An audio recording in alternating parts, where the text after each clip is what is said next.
Okay, good evening. Welcome to the Maui Ocean Center Sea Talk series. My name is Colleen Foster, and I serve as the Director of Education here at MOC. Tonight, we welcome Kimberly Krusell as our guest speaker, but before we get started, I'll go over this format for the evening with you just briefly. The talk will go from about 6 o'clock or thereafter, till about 6:45, 6:50. And then there'll be about 15 minutes for Q&A afterwards, so please do hold your questions until the end. And she has graciously agreed to take some questions after the talk is over while we're breaking down the room.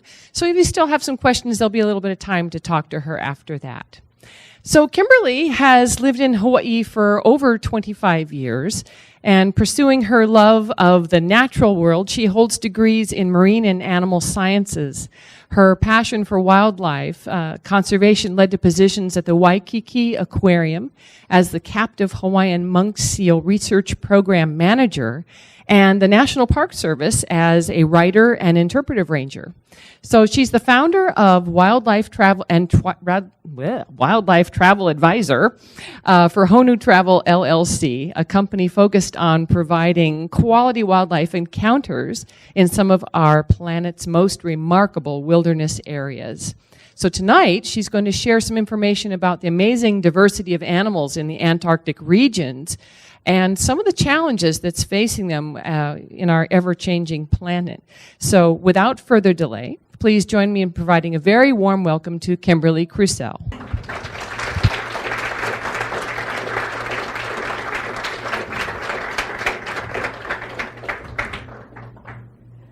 Aloha kako. Thank you everyone so much for coming. Thank you so much, Colleen.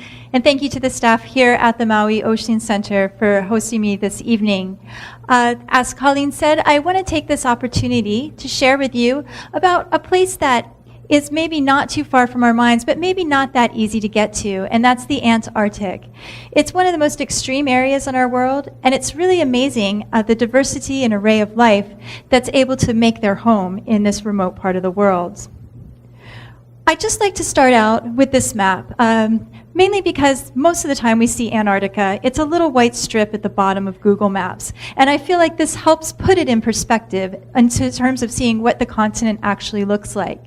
You can see that it sits there kind of forming a ring around the South Pole and is bordered by the continents of Africa, Australia, the islands of New Zealand, and at its closest is to South America, where the Antarctica Peninsula stretches north. A question that I'm often asked, especially when people are considering going to the Antarctic, is who owns it? And the truth is, nobody does. But there is a treaty in place by some member nations that talk about how things should be run there. This treaty was first ratified back in 1959 by 12 original member nations. It was established that Antarctica should remain not owned by any one country, but rather it should be a place for the pursuit of peace and the pursuit of science. This treaty bans military activity. It currently bans mining activity there, and it has grown to include 53 member nations. Now, the tourism industry there continues to grow, and this is regulated by IATO, which stands for the International Association of Antarctica Tour Operators. This is a self-governing agency that sets up very strict protocols to make sure that the wildlife and the cultural resources in Antarctica receive as little impact and limited impact as possible. And this is just to expand on that Antarctic treaty a little more. You can see here there's several different levels of treaty membership. In orange, we have countries that are participating members in the treaty, and they also feel that they have a claim to Antarctica. These are countries that have established bases down there in the past and feel that their presence would allow them to make some sort of claim there in the future. Now, the United States, along with Russia and China, we are consulting members on this treaty. We're reserving the right to make a claim, maybe sometime in the future, but right now, we're not making any territorial claims to Antarctica. In blue, we have other parties that have consulting status. Green are parties that have signed on to the treaty but don't consult on it. And then red are all the nations that are not part of the Antarctica Treaty. Antarctica is a continent of extremes. It is the coldest, it is the windiest, it is the driest, and in terms of average elevation, it is the highest elevation continent on our planet. To understand this, I just want to go through a little bit about the continent's geography. The trans-Antarctic mountains roughly bisect the continent into two equal halves. You have the East Antarctica, which is the higher featureless plateau. It is roughly the size of Australia and characterized by extremely thick sheets of ice. Western Antarctica is a series of frozen islands that are stretching to the north. Remember, this peninsula was quite close to South America. And in fact, some of these islands are actually part of the Andean range running down South America and separating Chile from Argentina. When we talk about the coldest place, what are we really trying to say? Well, minus 130 Fahrenheit is the coldest temperature that has been recorded there. The average winter temperature average for the continent is minus 77 Fahrenheit. Now, as would be expected, the most coldest temperatures are recorded in the freezing interior away from the moderating influences of the sea. But does that mean that the entire continent is suffering these insufferable temperatures all year long? No, of course not. At the coast in the summer, it can actually get up to, say, around 5 degrees Celsius or 41 near the coast. I've been to Antarctica for 3 seasons, both at the first trips and at the end of the season, and it's fairly normal to experience temperatures right around freezing. So 32 degrees Fahrenheit, 0 degrees Celsius. So not completely unbearable, but definitely wouldn't want to be caught in the interior in the winter. Antarctica is the windiest continent, and this is driven by the fierce katabatic winds that blow down from the mountains. You have this air that passes over these snowy landscapes, and as it cools, it begins to sink. But as it begins to sink, it begins to increase in pressure. And this difference in pressure becomes so strong that the force of gravity actually pulls these winds down the hillsides. Winds as high as 199 miles an hour have been recorded there. Now, I've never experienced anything like that, but I will have experienced mild katabatics. These don't require a storm system coming through to happen. In fact, I was kayaking, I was looking up at the beautiful mountains on a calm sea, and I thought, wow, there's some clouds rolling in. Then I looked again and I said, no, that's blowing snow. And I turned to my kayaking partner and I said, let's paddle to shore as fast as we can. And we got in with a little extra exertion, and it was definitely a taste of how raw the nature in Antarctica can get. Now, this is something that, to me, when I first started learning about Antarctica, that was somewhat counterintuitive, that Antarctica is, in fact, a polar desert. And you look out at all of that ice and snow and think, well, how can this be? But it's actually the largest desert in the world and receives less than 8 inches of rain per year. This is less precipitation than even the famed Sahara Desert in Africa receives. And as you would expect, of course, it's much drier in the interior than at the coast. But it doesn't mean blizzards don't happen there. It's just that the majority of the blizzards are these katabatic winds coming down and blowing around the existing snow. Antarctica is a place or a land of extremes. And in fact, there's quite a few active volcanoes there. I just wanted to talk about a few. Deception Island is found in that peninsula stretching towards South America. It last erupted in 1970, and it's a frequent place that visitors to Antarctica have a chance to see. Mount Erebus, you may have seen this in nature documentaries. It's a bit further into the interior, but it's quite a contrast of this churning lava lake surrounded by glaciers in the middle of the continent. Now, Antarctica is the only continent on our planet that is bordered by a single ocean, and that is the Southern Ocean. Now, in terms of size, it may not seem that impressive. It's only about 10% of the world's ocean area. but it is a huge player in the primary production of our ocean in terms of biomass. And in fact, they estimate that 50% of all the marine mammal biomass is found in the Southern Ocean. It produces so much productivity. It's estimated that the baleen whales that live there are consuming on average 30 to 50 million tons of krill per year. What I find startling, shocking, and amazing, though, is in spite of all this productivity, probably no other ocean on our planet has been subject to such a degree of human exploitation as the Southern Ocean. Now, the boundary of the Southern Ocean is at what we call the Antarctic convergence, and this is illustrated here by the blue dotted line on the slide. This is a cold and fluid boundary that essentially is dividing this frigid polar southern waters from the far more temperate north.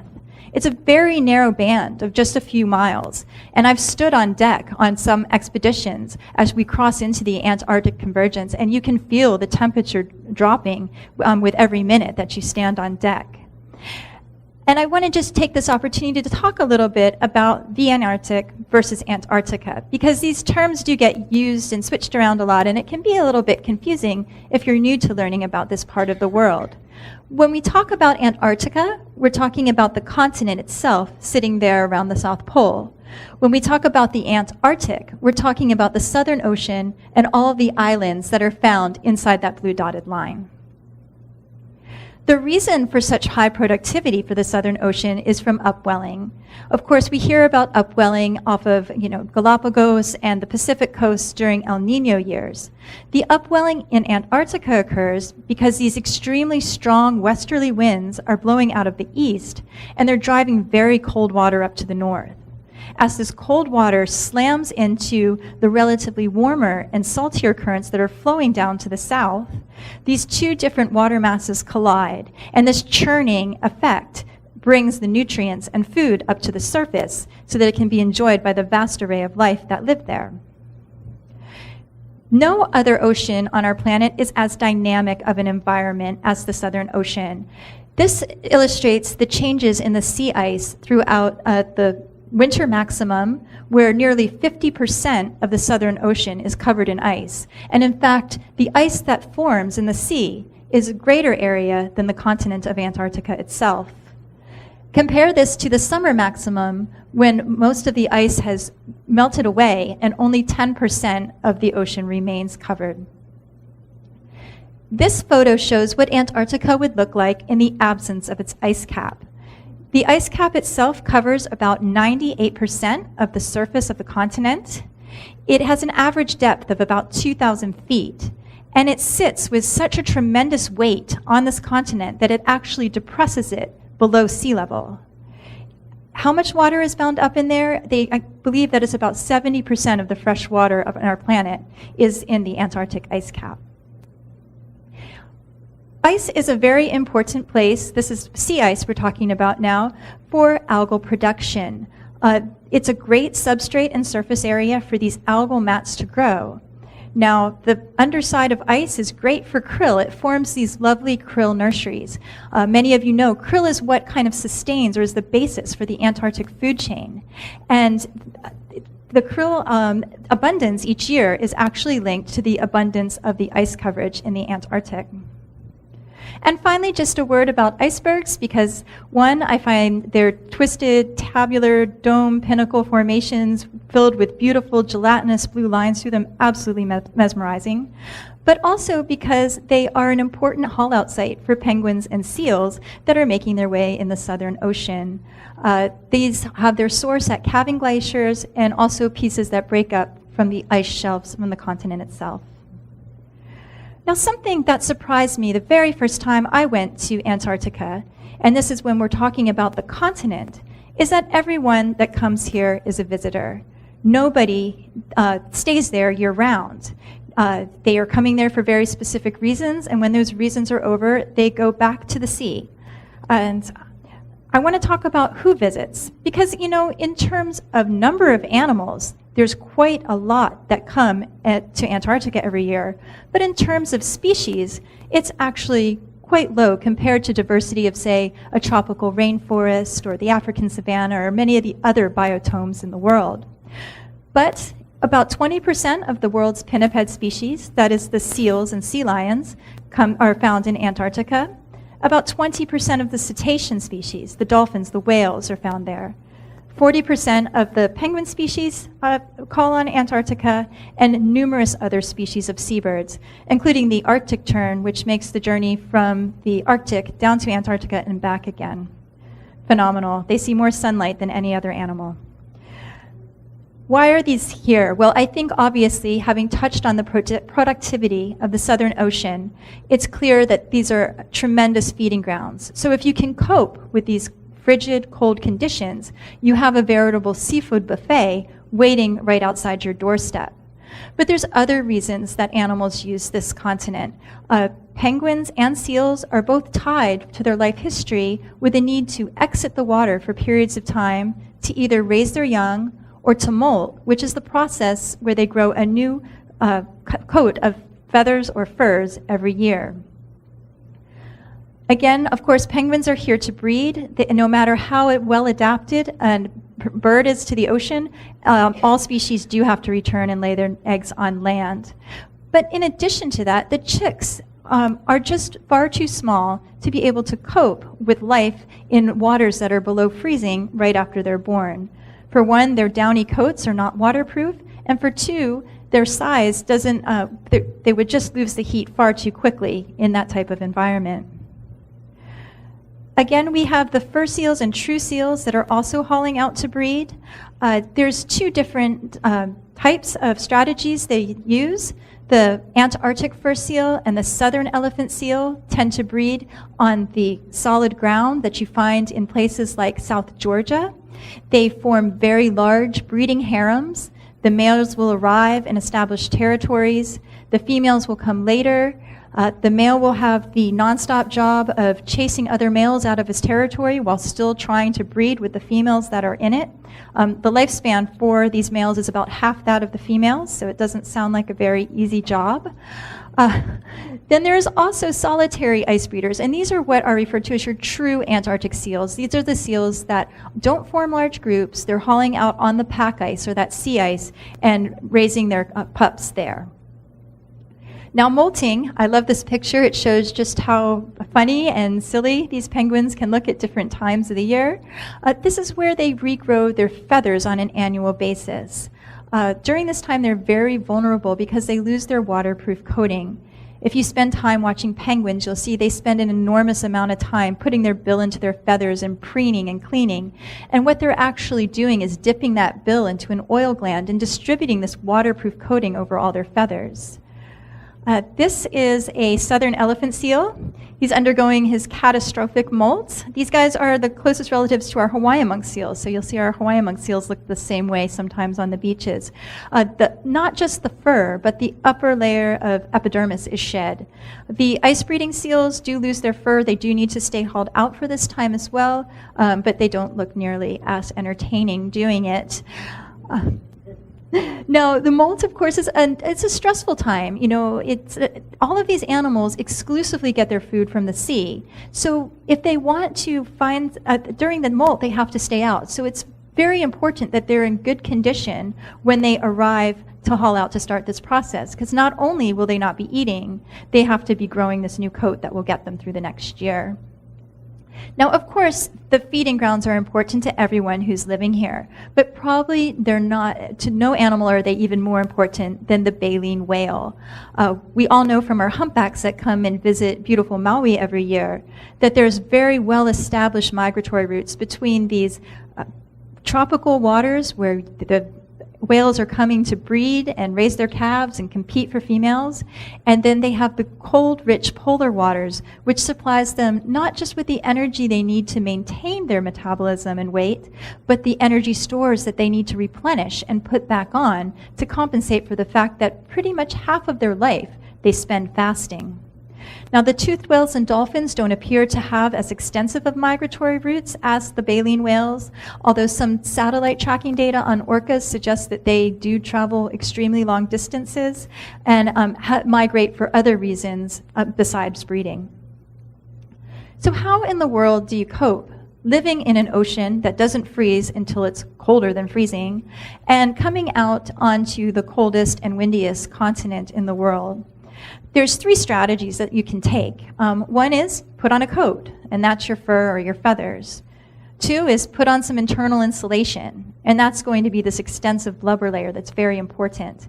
And 3, you can modify your behavior. There's little tricks and things you can do to try to make yourself as comfortable as possible. In penguins, of course, their first line of defense is their feathers. These are very densely packed and overlapping. They're oiled daily through preening, and they tend to keep the coat as waterproof as possible. These little guys, they are as chubby as they are charismatic, I like to say. And in fact, a thick layer of blubber can account for up to 30% of the mass of the penguins. But this blubber layer doesn't cover the penguin's entire body in the same level of thickness, and places like the flippers and the feet aren't very well protected. So they can tuck in their flippers to try to hold in heat, and the emperor and king penguins, the 2 largest species, can actually tip back on their heels and use their tail like a tripod to minimize the amount of surface area of feet sitting in that cold snow. Of course, the chicks have it figured out. They form these very large creches. These are king penguin chicks on South Georgia Island. By huddling together, not only are they able to share bodily warmth, but the chicks that stay in the center of the creche are able to deflect a lot of that very chilling wind chill that animals that haul out or spend time on land in Antarctica are subjected to. Pinnipeds have a similar strategy. Instead of feathers, they put on a really thick coat of pelage or fur. It's this beautiful, lustrous coat that drove the Antarctic Fur Seal nearly to extinction at the start of the 1900s.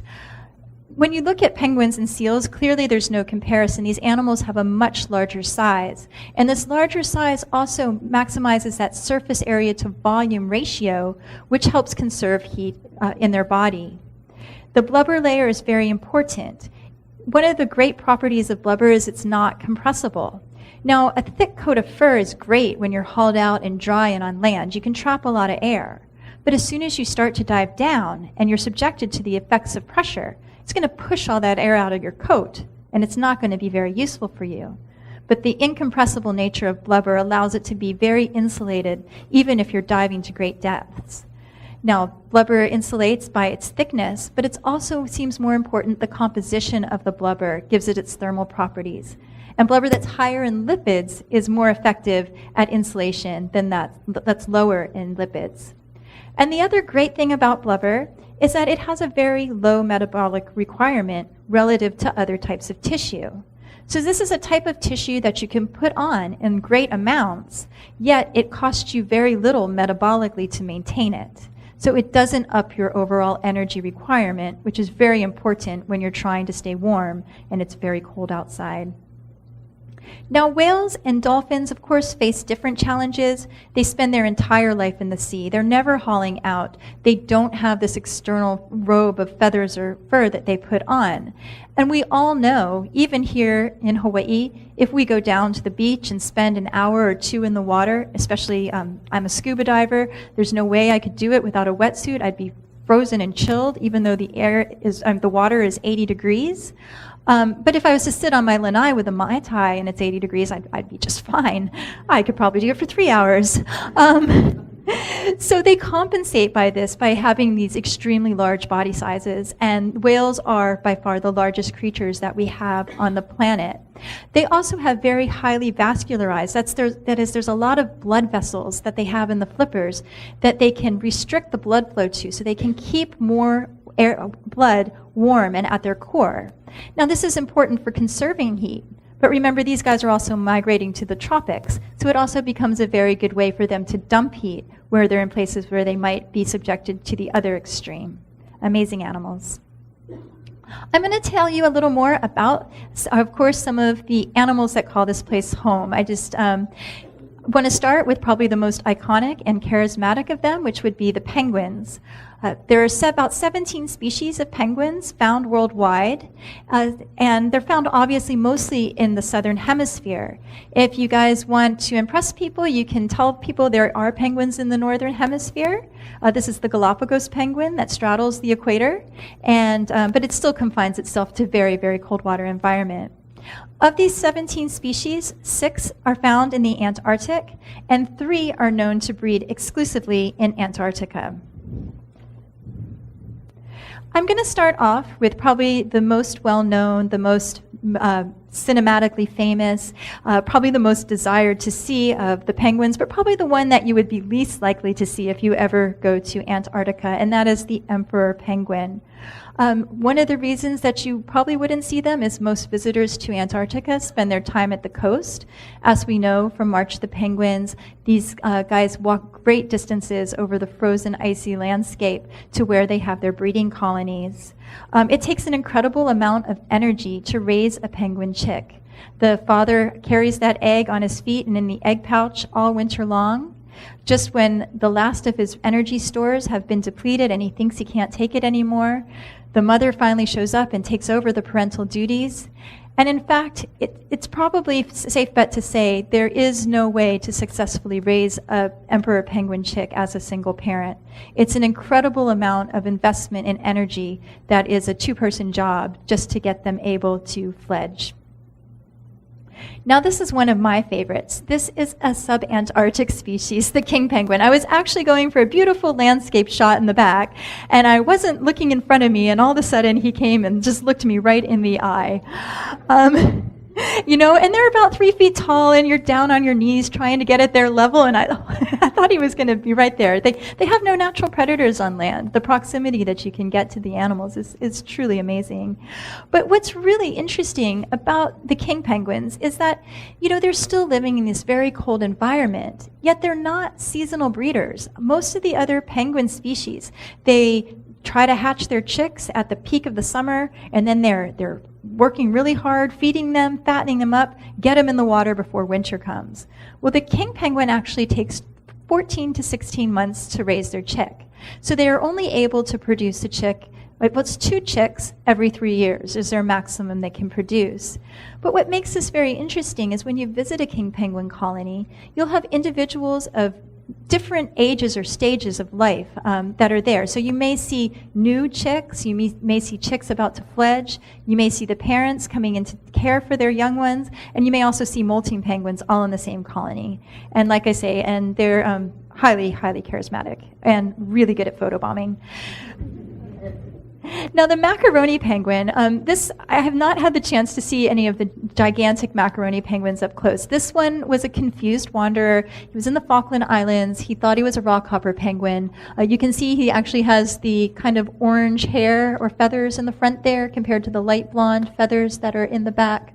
But apparently he's been showing up at this colony on Saunders Islands in the Falklands for many years, trying to become somebody different. The macaroni penguin is very interesting because it's kind of a paradox. It's the most numerous species of penguins. They estimate there's about 18 million macaroni penguins in the world. So you think, well, that's really, really great news. But they're actually considered to be one of the most vulnerable. And in fact, 25% of the macaroni penguin population is estimated to have declined since the 1970s. So they're not really sure what's going on. These penguins are not the krill-feeding type of penguins that many of the other Antarctic species are. They tend to favor squid and fish. So perhaps there's interactions with fisheries that are poorly understood. Perhaps there's been changes in their prey distribution. But even through with all the study and their listing as vulnerable by the IUCN, it's still not very well understood why they are in decline. Now the Adelie penguin is much smaller penguin. We're moving into the smaller guys now. They're about this big, and they're very interesting because they have the distinction of being the southernmost breeding bird in the world. The emperor penguin, no doubt, breeds in much harsher conditions, but it doesn't have the same southern range that the Adelie does. Now, the Adelie breeds in the summer. It needs ice-free haul-out spaces in order to build its nest and raise its chicks. And these penguins were once found commonly throughout the entire Antarctic peninsula.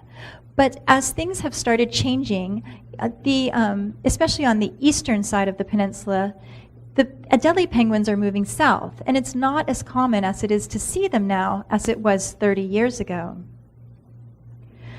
The Chinstrap penguin, like the Adelie penguin, is the other species of penguin that exclusively breeds in Antarctica. The emperor, the Adelie, and the Chinstrap are the three penguins you have to go to Antarctica to have a chance to see. The thing that I like the most about these is watching them build their nest. And it's the beginning of the season. It's all about reconnecting with your partner and getting the house ready for the new kid that's going to come.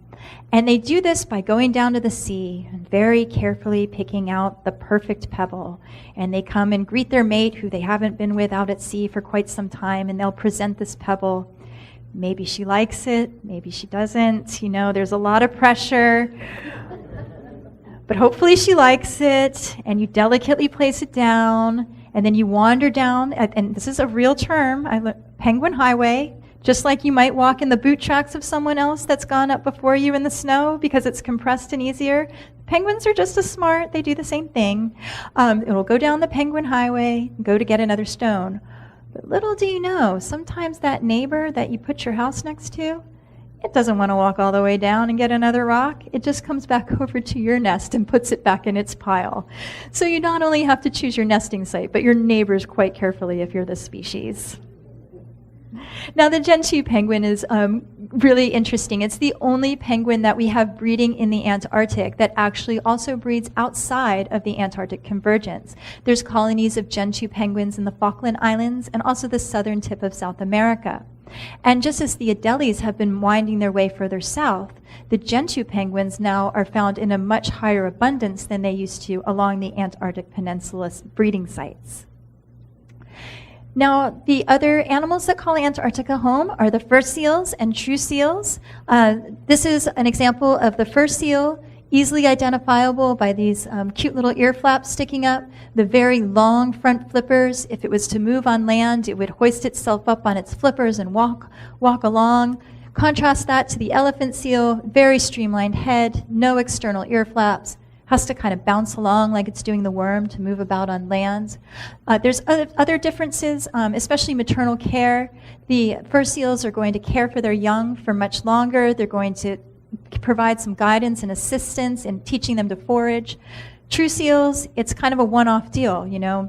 You've got 6 weeks, mom is there, she transfers a huge amount of energy in her very fat-rich milk, but after about 4 to 6 weeks, it's time to go, and it's up to the pup to learn to hunt on its own.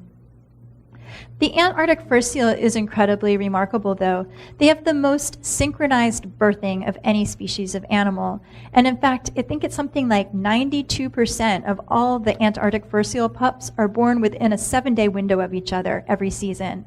And to give you an idea of what that is, that's about close to 2 million pups born within a week of each other every year. Now, seals and fur seals have this really interesting phenomenon called delayed implantation. They'll mate very soon after they have the pup, but the blastocyst actually sits in suspended animation. You want to have your baby when food and conditions are optimal, but your gestation period is less than a year. So by delaying implantation, you can make sure you're always giving birth when conditions are most favorable. The southern elephant seal has the distinction of being the most sexually dimorphic animal in the world. And when we talk about dimorphism, we're talking about the differences between the males and the females. And no other animal is it greater. This is not a fully grown elephant seal. This is actually just maybe a young one that's trying his hand to see if he can figure out how the whole breeding situation works. But fully grown adult male elephant seals are 25 times the size of the female. They're the ones that you see form these huge territories and patrolling beaches, and again, very short lifespan and a lot of work.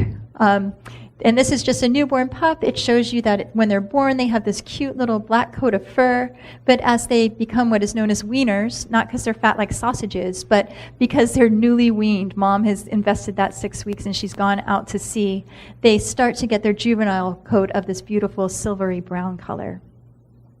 The Weddell Seal is an amazing seal as well. Now we're getting into what is probably the closest thing you could call a resident in Antarctica. They are distinguished, just like we can tell dolphin species individuals by notches on their dorsal fin. We can tell individual humpback whales by patterns on their flukes. The spotted pattern on their belly can actually assist with identifying individual animals. They're very adapted to life beneath the pack ice. They have specialized teeth that they can use to actually chew themselves a breathing hole when they stay under the sea. They feed under the pack ice. One of their strategies is to blow air into the cracks and crevices, which seems to temporarily startle the fish, and in that moment they're able to get themselves a very tasty meal. The Crabeater seal has the distinction of being the most numerous large mammal in the world. And when I first read the numbers, I thought, okay, maybe it's different. Maybe the comma is supposed to be a period. No, 14 million. They estimate there are 14 million crab-eater seals in the Antarctic. And you think, well, how can this be? Well, first of all, we have to clarify that crab-eater seals don't eat crabs at all. They are actually krill specialists. They have teeth that are designed in order to filter the krill out of the water. One of the theories is that, of course, when whales were taken from the Southern Ocean at such a large harvesting rate, it opened up an opportunity for these crab-eater seals to expand their population and expand their niche. What's interesting, though, is they don't have a very good pup survival rate. 80% of the crab-eater seals don't make it to be a year old. And out of the 20% who do, nearly 80% of them show signs of scarring from attempted predation from leopard seals. Now this is the Ross seal. This is not my photo. If I ever see one of these, I'll probably be jumping up and down for wildlife joy for many years to come. They're very odd looking seals. They are probably the most elusive and secretive seal. They spend almost all of their time in the pack ice. Not much is known about them, other than they make some very interesting vocalizations. They have this twittering sound and siren-like call, it's described as, that they make both above and below the water without ever opening their mouth. But without having a chance to get up close and study them, people also don't really quite know why. And of course, the seal, the top predator, one of the top predators in the Antarctic is the leopard seal. And although we commonly associate them with preying on other mammals, lying in wait as an excellent ambush predator, waiting for those first little penguins to take their dip into the sea, they're actually very opportunistic feeders. They will eat shrimp, they will eat fish, they will eat squid, and their back teeth are also modified, much like the crab-eater seal, to even strain krill out of the water. Next, I just want to share a little bit about the whales. I'm going to concentrate mostly on the baleen whales. These are the whales that have those hair-like plates inside their mouth that they can use to filter a huge amount of seawater and then use their giant tongues to scoop up all of the zooplankton. I want to start off by talking about the humpback whale. Of course, this one is near and dear to us here in Hawaii. We know they have that history of going from polar feeding grounds to tropical breeding grounds. When you see them in Antarctica, it's all about the food. You can see them hunting by themselves. You can see them coming together in groups and doing cooperative feeding techniques like lunging or bubble netting. And the good news for humpback whales is they were, like most of the whales in the Southern Ocean, driven nearly to extinction, but they are recovering at a much better rate than some of the very, very large whales. So it's good news for the humpbacks. It's also fairly good news for the Minkes. They're the smallest of all of the baleen whales, and as such, they weren't really considered worth the effort of an expensive harpoon by the whalers. So they were the least harvested. This is a photo I took actually in Australia on the Great Barrier Reef, where the dwarf Minke whale is known to spend its winter. And I just find it fascinating that even the smaller whales are able to make such an incredible journey between Antarctica and northern Australia every year. Now, fin and sei whales, these are not my photos. I've never been lucky enough to see one of them this up close, but they are the largest whales after the blue whale, the fin and the sei, respectively. The They're both kind of known for their extreme speed in the water. The fin whale is kind of referred to as the greyhound of the sea because it can swim very fast. It can actually even maintain these speeds. It'll swim on its side and feed while it's still swimming. The Sei whale is known more like the cheetah of the ocean. It can sustain very, very high speeds, but only for very short periods of time. They're very hard to tell apart. You know, a lot of times you're on a ship, you see it in the distance, you're not sure. But one of the clues you can use is for Sei whales, you'll see the blowhole and the dorsal fin out of the water at the same time. And I just wanted to put in the Hourglass Dolphin before we go to our last whale, because this, again, shows how cryptic the ocean can be and how little we know about it. This is, you know, one of the ocean's mysterious jewels. It was used by whalers because it's often found in the company of Sei whales and fin whales. But if you try to find a lot of information about it, there's not much to be found. And I was very, very lucky to catch a glimpse of one as I was entering the Antarctic conversions on the first trip of the season last year. And finally, I want to talk about the blue whale. I mean, I could tell you things that we've probably all heard before. It's the largest animal that's ever lived. It's bigger than 25 bull elephants. But what the research has come out lately is it's really kind of a big story, but to tell that, I want to start kind of small.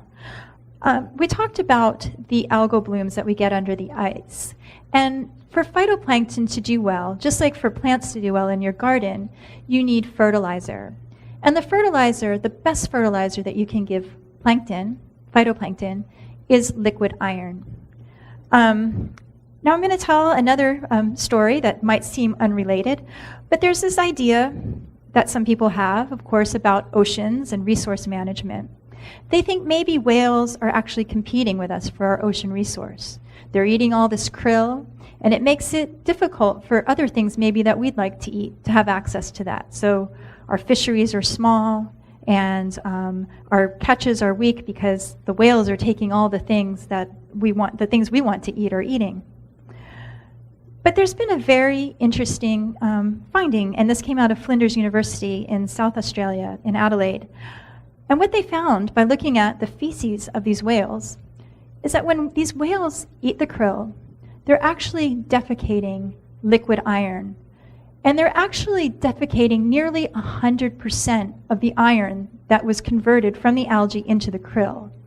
So not only are these animals essentially releasing enough nutrients to grow their own food, the ocean is actually more productive when you have more whales in it. And this was a paper that was presented at the Marine Mammal Conference in 2015. And I just think it changes maybe the way that we think about whales. You know, we love to study them. We feel a bond with them. They're intelligent. They're amazing creatures. But they also play an incredibly pivotal role in perhaps making our oceans productive. Of course, I can't, I do need to give a nod to one of the toothed whales here, the orca. It's a top predator, not just in Antarctica, but in all of our world's oceans. No other species has such diversity in terms of the prey that it eats, the things that it will, the strategies it uses to catch them. Like in other places in Antarctica, they find that the whales, different families have specific strategies. I had some colleagues that witnessed the whales working together to create a shock wave and dislodge a seal from the ice flow. They said, of course, it was a very traumatic thing to see, but it also illustrated how intelligent and how cooperative these animals are able to work together. And finally, this is probably, for me, the part of the talk that's the most difficult to see and the most difficult to talk about, but at the same time, probably the most important part of history to remember, because it reminds us how we essentially almost caused and drove to near extinction all of the large mammals in the Southern Ocean. When you look at some of these figures, it's not hard to see how that could have happened. You know, the sealing industry got its start in the late 1700s. By 1778, 40,000 pelts and 2,800 tons of elephant seal were collected. Fast forward 20 years later, a single ship, the Betsy, unloads a cargo hold of 100,000 fur seal pelts in Canton. By the 1820s, there was 48,000 registered ton of vessels that were engaged in commercial sealing. And with these kinds of numbers, of course, it's no surprise that by the 1830s, the industry was in sharp decline. And in this 125 years of the sealing industry, it's estimated that about 25 million fur seals were removed from our oceans. And I just like this picture here because to me, in the background, you see this dilapidated, decaying skeleton of this horror that is from our past. But yet, in front, we have the elephant seal in the water, we have the fur seals reclaiming the beach. And I like to think it means, in the end, these guys finally won.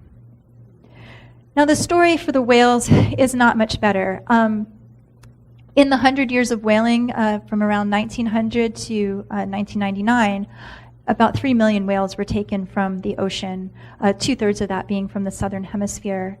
And this is, in fact, considered to be the largest cull in history in terms of biomass. Yes, we probably killed more individual bison. Yes, we probably killed more individual carrier pigeons. But never have we taken so much biomass out of any ecosystem by targeting just a single type of species than the whaling industry has done, and in just 100 years. And when I look at this graph, to me, it's just a story of not learning. On this axis here, we have number of whales. Across the bottom, we have decades ranging from 1920 to 1980. And there's 4 different species of whale. When you look at the blue whale, you see that was the targeted first. The bigger the whale, the bigger the profits. But look, the blue whale goes. As it starts to decline, what happens? The number of catch for the fin whale goes up. Right as that starts to decline, what do? They go for the Sei whale. And it's just like the story kept repeating itself and no one was listening to the message. Here you can see the humpback of less were taken overall, but the numbers, it was nearly driven to extinction by the 80s when the whaling finally stopped. The sperm whale as well, and then of course the minke, being smaller, was the least impacted. And this is just to kind of tell you about what's going on with the blue whale. You know, we hear about how well the humpback's doing, and it's easy to think things are looking really good for all the whales.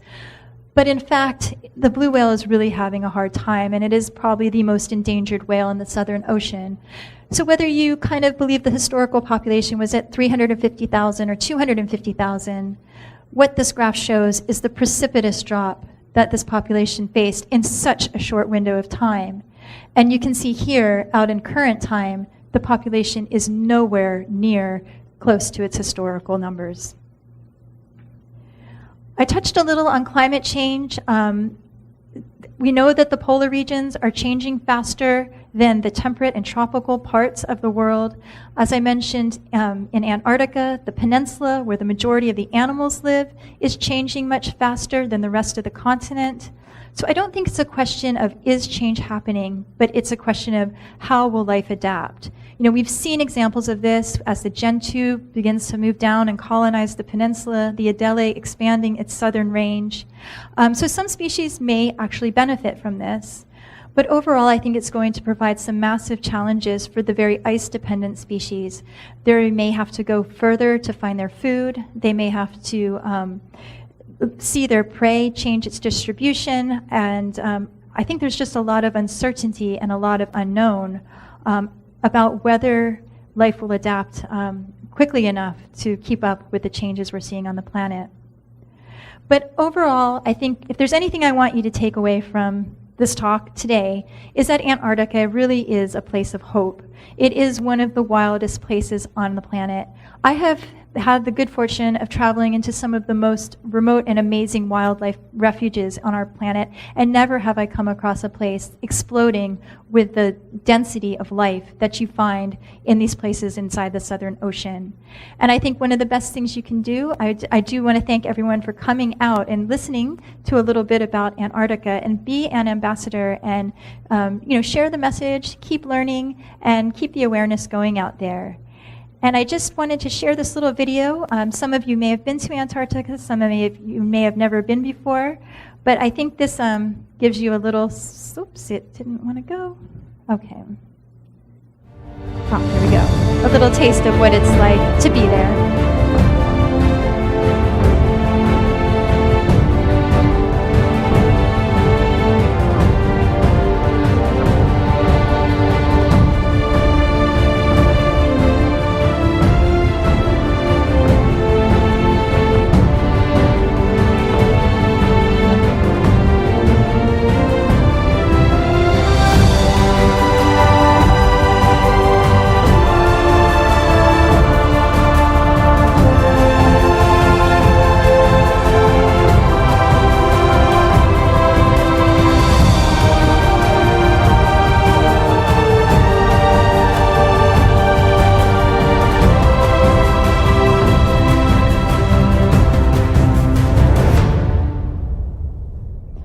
And for anyone that might be interested in going, I'm going back. It would take a lot to keep me away from one of my favorite places in the world.